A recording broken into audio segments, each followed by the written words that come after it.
In the city of Dana last night, the missiles rained down multiple streams that kept on coming. But these weren't ordinary missiles, and the attack has taken the conflict to a whole new level. In a televised address, Vladimir Putin confirmed Russia had fired a new, hypersonic medium-range ballistic missile, a response to what he called escalation from the West. At first, Moscow would comment on the reports it had fired a new missile. Hello. Its foreign ministry spokeswoman was interrupted mid-briefing by a caller who could be heard telling her to stay quiet. But the Kremlin is silent, no longer even threatening a similar attack on any country whose weapons are being fired on Russia. That includes the UK. We consider ourselves entitled to use our weapons against military facilities of those countries that allow their weapons to be used against our facilities, of those countries that allow their weapons to be used against our facilities, of those countries that allow their weapons to be used against our facilities. And in the event of an escalation of aggressive actions, we will respond decisively, and music reciprocally.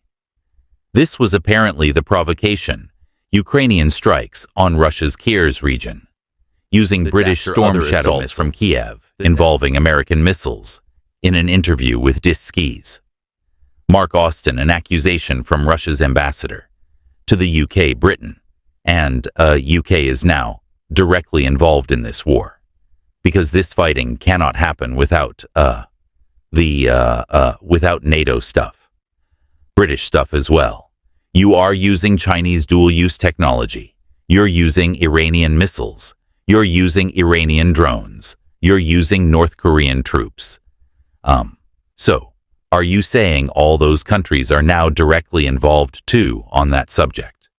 I can say easily that we have plenty of mercenaries from different countries that are fighting right now on the side of Ukraine. So what's the matter? It's that kind of reasoning. Russia hopes will force the UK to back down, but there was no sign of that earlier. Frontline is now less stable than at any time since the early days of the full-scale Russian invasion in February 2022. And we've seen, in recent weeks, a very clear escalation from Putin and his forces. For now, Ukraine's allies are still calling the Kremlin's bluff, but the threats keep on coming. Iva Bennett, Sky News, Moscow.